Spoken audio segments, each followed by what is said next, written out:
Today's Who Knew spotlights the career of Ernie Nevers.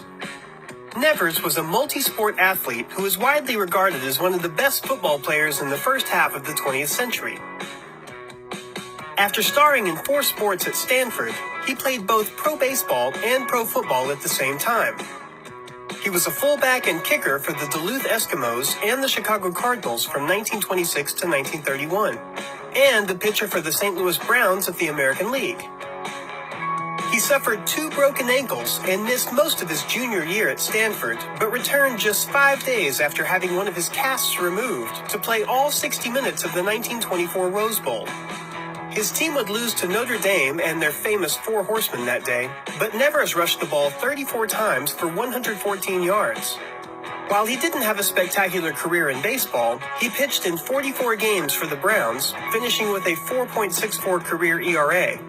But he did have the distinction of striking out both Babe Ruth and Lou Gehrig in a game in 1927, and also that year gave up 2 of Babe Ruth's 60 home runs.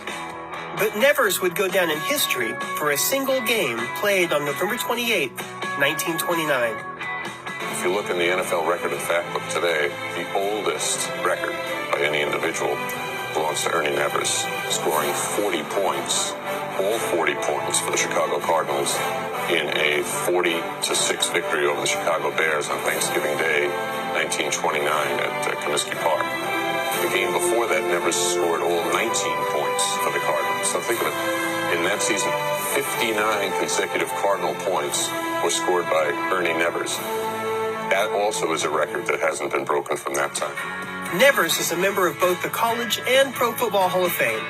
Ernie Nevers, holder of the NFL's oldest record. Who knew?